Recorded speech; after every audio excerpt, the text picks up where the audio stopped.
kabar hari ini? Baik. Ada yang nggak masuk nggak? Enggak. Semua. Oh, pas saya absen ya. Oh, ada yang izin ini ya? Apa? Latihan jalan-jalan. Oke, coba Adiansyah. Iya. Aditya Adiansyah. Ahmad Alfareza. Tunggang tangan ya. Ahmad Alfiya Rizky. Adik. Ahmad Naufal. Hadir. Anggun Nasyifa. Hadir. Oke. Sebelum ke materi, coba berdiri dulu deh, semuanya berdiri. Kita berdiri semua. Bagas berdiri silakan.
Oke. Terima kasih.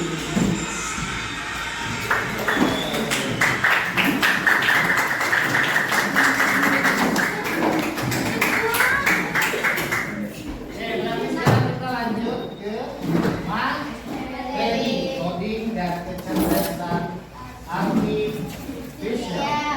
Kecerdasan artificial ini memiliki beberapa elemen. Nah, yang pertama itu adalah ini, berpikir komputasional. Apa itu berpikir komputasional? Ada yang tahu? Nggak ada. Siapa yang tahu? Nggak ada. Oke.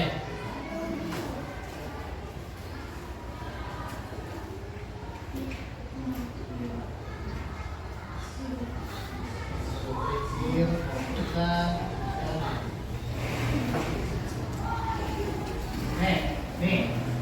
Tadi kan kita udah doa, udah. Kehadiran, udah. Apresiasi dan speaking juga udah. Nah, sekarang kita ke capaiannya dulu. Capaian pembelajarannya, peserta didik mampu menerapkan pengelolaan data, pemecahan masalah sederhana dalam kehidupan masyarakat secara sistematis dan menuliskan instruksi. Dan tujuan pembelajaran itu menjelaskan pengertian berpikir komputasional dan komponennya. Komponennya itu ada dekomposisi, pengenalan pola, abstraksi, dan algoritma. Yang kedua ada memahami konsep dasar berpikir komputasional dan manfaatnya dalam kehidupan sehari-hari. Oke, lanjut. Nah, ini apa itu berpikir komputasional? Silakan boleh ditulis, boleh. Oke. Berpikir komputasional itu adalah pendekatan untuk memecahkan masalah dengan cara yang sistematis dan logis ya. Lanjut. Nah, pentingnya berpikir komputasional ini pentingnya membantu menyelesaikan masalah. Itu pertama dengan lebih mudah. Yang kedua, membantu membuat keputusan yang lebih baik. Mengajarkan cara berpikir kreatif dan terstruktur. Membantu menghemat waktu dan lebih efisien dan membantu beradaptasi dengan teknologi. Nanti ada contoh-contohnya di belakang. Jadi yang pentingnya berpikir komputasional ini nih salah satunya. Tuh ini.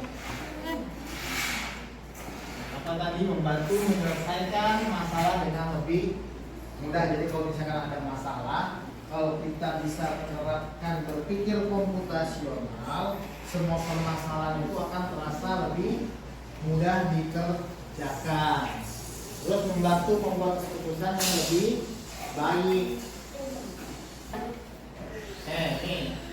Ini prinsip berpikir, ini nggak usah ditulis.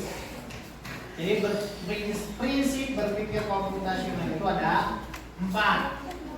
Ada yang namanya decomposition, atau bahasa Indonesianya adalah dekomposisi pemecahan masalah. Yang kedua ada pattern atau pengenalan pola. Terus ada abstraction atau abstraksi, serta algorithmic thinking atau berpikir algoritma. Nah ini kita ke decomposition dulu atau pemecahan masalah. Nih gambarnya di sini ada big problem. Tahu big problem apa? Masalah besar. Dibutuhkan besar. Problem itu masalah. Terus di sini bawahnya ada kotak kecil-kecil yang ada tanda panahnya. Nah, ini diartikan sebagai pembagian masalah. Dibagi-bagi masalahnya menjadi kecil, lebih kecil. Biar kenapa? Biar lebih mudah untuk menyelesaikan masalah tersebut. Proses memecahkan suatu masalah yang besar dan kompleks menjadi bagian-bagian kecil yang lebih sederhana atau mudah dikelola. Itu namanya dekomposisi. Jadi kalau misalkan ada yang kalau dekomposisi itu apa? Ngebagi masalah menjadi bagian-bagian kecil. Ini gitu juga. Ya. Nah, kalau dilihat di dalam programmer, kenapa bisa kesiangan? Bangunnya malam, itu kan masalah juga. Mandinya lama, itu masalah. Sarapannya lama, ganti bajunya juga lama. 4 masalah tuh. Dari satu masalah yang tadi, dari yang telat ke sekolah, masalahnya dipecah ke kecil menjadi 4 masalah besar. Menjadi 4 masalah kecil. Terus fokus pada penyelesaian setiap bagian secara bertahap. Selesaikan dulu masalah yang pertama, Pak. Tidur malam, selesaikan dulu masalah yang tidur malam. Nah, ciri-ciri dekomposisi yang baik. Masalah dapat dipecah menjadi bagian yang logis dan terstruktur. Setiap bagian bisa diselesaikan secara terpisah tanpa bergantung sepenuhnya pada bagian lain. Gabungan dari setiap solusi bagian bisa membentuk solusi akhir yang utuh. Telat ke sekolah ini dibagi menjadi beberapa bagian. Kenapa bisa telat? Pertama, katanya bangunnya kesiangan. Bangun siang. Selain bangun siang apa? Mandinya lama. Mandi lama. Terus apa lagi? Ganti baju susah. Lewet, ganti lama berarti ya. Terus yang terakhir apa? Sarapannya juga lama. Dari yang tadinya telat sekolah, masalahnya menjadi 4. Selesaikan dulu yang ini, bangun kesiangan. Berarti solusi biar gak bangun kesiangan apa? Jangan begadang, berarti tidurnya tidur cepat. Setelah itu apa? Setting alarm, ya kan? Minimal 2 kali lah. 2 kali nyala kalau misalkan udah jam 5 subuh. Udah kan, terpecahkan kan masalahnya. Terus ini, ada ini balik mandinya lama, kan biasanya mau mandi di kamar mandi kan, bener gak? Kamar mandi serasa dapur rekaman, teriak segala apa, ngomean cair gitu kan, padahal udah kesiangan, berarti dihilangkan tuh kebiasaan itu. Terus ganti baju juga sama nih, pakai baju dandan segala macam kalau cewek, gitu kan? Harus pakai yang penting aja. Yang terakhir sarapan juga itu, sarapan makannya satu-satu, ya. Jadi harus terus pengenal tadi di komposisi, nanti ya di komposisi ya. Jadi kalau di komposisi adalah membagi masalah menjadi bagian-bagian pola atau pattern recognition. Apa? Kemampuan untuk mengenali kesamaan, keteraturan, atau perbedaan dalam suatu masalah atau situasi. Pola itu bisa berbentuk gambar, bentuk warna, bentuk gerakan, itu pola. Kalian nyetrika baju gini kan? Ini pola namanya. Kalian makan gini kan? Ada makan begini. Ya ada kan? Pasti begini kan? Makan. Jalan gimana jalan? Jalan kan gini, itu pola. Makan permen karet itu pola. Langkah-langkah dalam pengenalan pola, amati data atau informasi yang ada. Identifikasi kesamaan, perbedaan atau keteraturan dalam data. Gunakan pola yang dikenali untuk menyusun strategi penyelesaian masalah. Kayak pola bikin nasi goreng, tangannya gini kan pasti. Itu pola. Ya. Terus ciri-ciri pengenalan pola yang dikenali bersifat konsisten dan berulang. Jalan kan berulang kan, maju mundur, kaki kanan kaki kiri. Ada yang pola dapat digunakan untuk menyusun solusi yang efektif. Pola bisa diterapkan pada kasus yang berbeda tetapi serupa. Contoh kayak misalkan masak nasi goreng dengan masak mie goreng, polanya sama, yang beda apa? Cara masaknya sama, apa yang beda? Maka bahan utamanya. Nasi goreng bahan utamanya apa? Nasi, mie goreng bahan utamanya mie. Nah, tapi cara masaknya, bumbunya sama, alatnya sama, ya kan? Betul? Nah, kalau silakan nanti kalian buat di rumah, buat belajar, ini bisa nih. ABC ya. Oke, kita mulai ya. Jadi ini menentukan pola selanjutnya. Jadi ada beberapa pola, tapi ada tempat pola yang kosong. Kalian harus menentukan pola yang tepat yang mana. Dan itu diberi waktu. Ya. Jadi silakan jawab cepat. Atau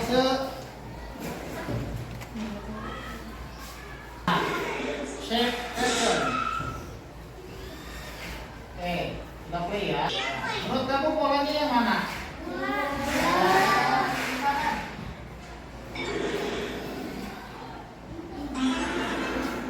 Oke.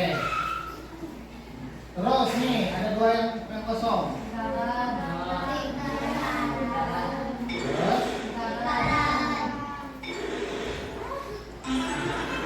kelihatan nggak?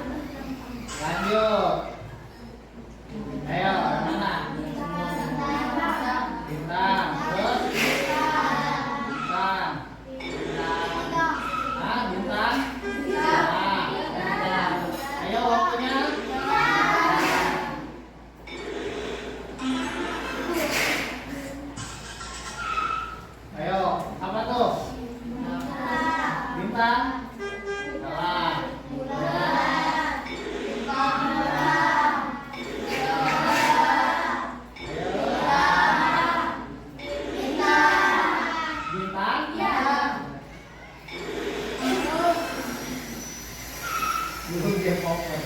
Ayo apa nih? Bulat? Segitiga? Terus? Bintang?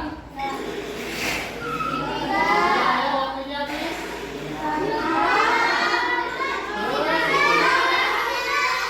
Ya. Oke, ulangi. Coba apa? Tiga.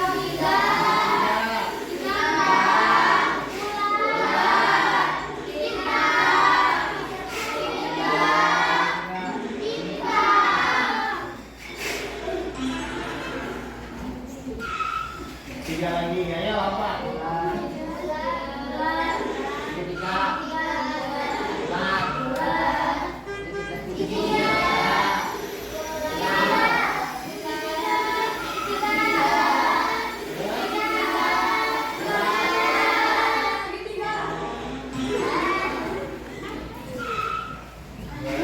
Ada yang mau nyoba nggak? Nggak mau bintang. Terus?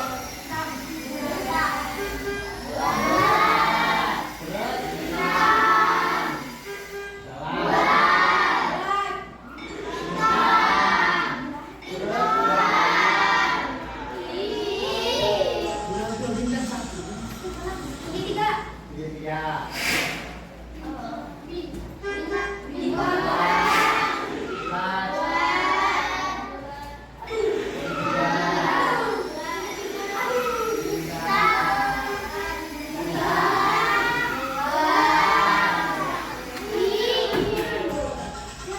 Ada yang mau coba nggak? Nggak mau. Coba. Ayo, coba. Ayo. Kamu pelatih di sini. Nah.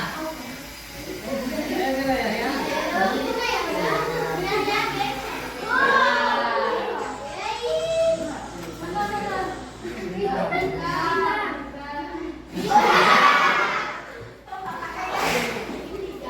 Coba tuh. Udah ya. Udah. Ya, coba. Ikut. Nah, contoh lagi. Bisa juga angka. Ada 1, 3, 5, 7. Seterusnya. Berapa itu? Berapa? 9 terus? 11. Polanya gimana? Bawah. Indah, polanya ini kenapa kalian bisa jawab ini 9, ini 11? Kenapa? Ganjil. Kenapa? Selain itu 2 bisa. 1 tambah 2 hasil 3, 3 tambah 2 hasil 5, 5 tambah 7 hasil 5 tambah 2 hasilnya 7 tambah 2 9 tambah 2. Tapi polanya adalah polanya ditambah 2. Yang bawah pola apa itu? Pola warna merah. Bentuknya segi. Itu namanya prisma. Abstraksi tadi pola, sekarang abstraksi adalah menyaring informasi yang pentingnya saja, gitu ya. Proses menyaring dan menghilangkan informasi yang tidak relevan dan hanya mempertahankan informasi yang penting untuk menyelesaikan masalah. Contoh, kalian mau berangkat sekolah, selesai bangun, mandi, selesai mandi, pakai baju, dandan, mau ke sekolah, penting tidak? Tidak. Berarti itu di skip. Ini mah ke sekolah sampai menor, diwir bereng kan? Dilihat kan kelas 9, kelas 8, bahkan ke kelas 7 juga. Ada kan nyampe? Ya, maksudnya udahlah skip. Abstraksi. Ya, apabila seseorang akan membuat kalkulator, maka elemen yang penting adalah apa? Penjumlahan, pembagian, pengurangan, perkalian. Kalian mau bikin kalkulator, kan yang penting itu kan angka sama operasi aritmatikanya. Terus kalau misal gambar-gambar, animasi itu dikesampingkan dulu yang itu. Kayak misalkan gini deh, awal-awal WhatsApp, emang WhatsApp tadinya bisa video call? Tidak. Emang bisa dikirim gambar, kirim video? Tidak bisa. Emang bisa ngirim voice note? Tidak bisa. Iya, emang bisa bikin status? Tidak bisa. Awal status WhatsApp ada, itu hanya untuk mengirim pesan doang. Udah itu doang. Sama kayak SMS, telepon nggak bisa. Semakin berkembangnya maju, perusahaan pembuat WhatsApp-nya berinovasi. Bisa telepon sampai sekarang, bisa voice note, bisa ngerekam voice note sampai yang bulat itu kan sekarang. Itu. Nih, ritma, nanti kita akan praktek algoritma. Urutkan langkah-langkah logis dan sistematis yang digunakan untuk menyelesaikan masalah terperinci dan mudah dipahami. Contoh, misalkan nih contohnya nih, cara membuat teh manis. Ini bagian dari algoritma, cara membuatnya. Panaskan air, terus apa lagi? Masukkan teh atau teh celup ke dalam gelas. Setelah itu tuangkan air panas ke dalam gelas, diamkan 3-5 menit sampai air berubah warna. Setelah itu angkat atau saring teh, lalu bisa ditambahkan gula, aduk sampai larut. Kalau gula diinginkan, tambahkan es batu. Itu kayak contoh lain, misalkan cara mau buat mie instan, di belakang kemasannya kan ada kan? Mau buat kopi instan, di belakang kemasannya ada cara bikinnya kan? Susu kental manis, di belakangnya ada cara penyajiannya kan? Cara buatnya. Nah, itu bagian dari algo. Jadi langkah-langkah yang sudah ditentukan untuk menentukan suatu masalah yang ingin diselesaikan. Nah, kesimpulan ini menerapkan berpikir komputasional, keluarkan alat-alat yang meminta saya bawa, gunting dan lem. Kalau ada penggaris boleh penggaris. Nah, di sini tapi kelompoknya ada yang bawa kan? Nah, ini saya kasih kertas untuk langkah-langkahnya dulu ya.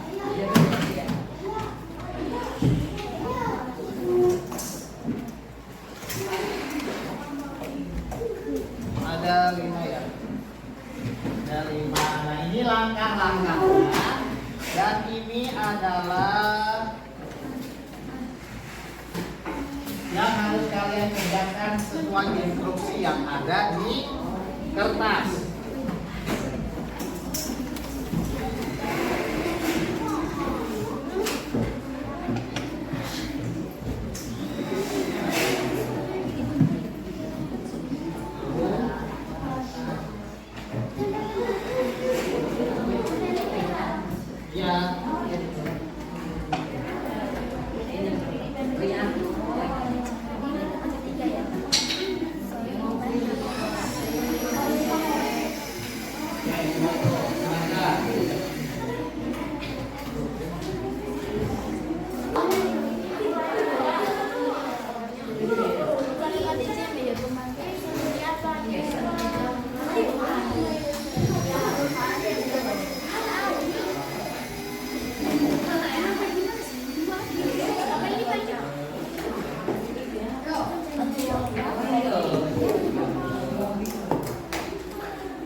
Minjem aja ke situ.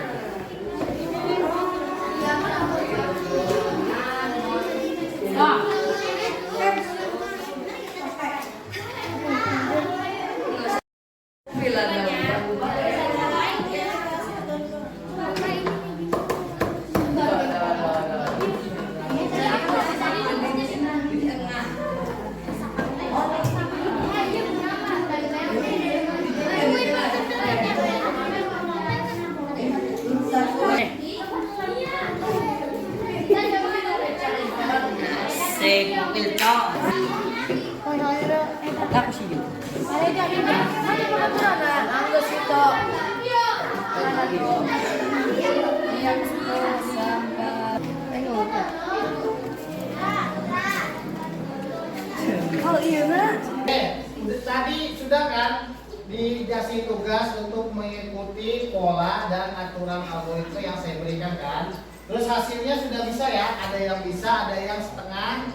Jadi itu kelompok itu tadi belakang mau kelompok 2 bisa, ini kelompok 4 bisa, kelompok 5 bisa, kelompok 1 sama kelompok 3 masih setengah, hampir selesai. Oke, karena kita lanjut ke kesimpulan. Jadi kesimpulannya adalah penerapan berpikir komputasional dapat ditemukan dalam berbagai aspek kehidupan. Ya, mulai dari aktivitas kita sehari-hari, pemrograman, pengembangan teknologi hingga pengambilan keputusan.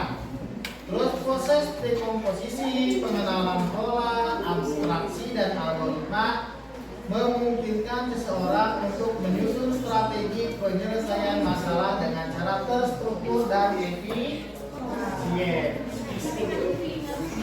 Bagaimana perasaannya setelah belajar coding dan kecerdasan artifisial?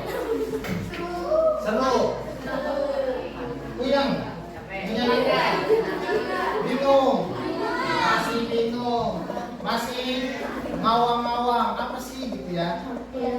Jadi selama nanti kelas 7 nanti kalian akan terus belajar itu apa? Coding itu apa? Kecerdasan artifisial itu apa? Oke? Oke, terima kasih. Sampai bertemu di Kamis depan. Oke? Di Kamis depan nanti ada materi-materi baru. Terima kasih. Assalamualaikum warahmatullahi wabarakatuh.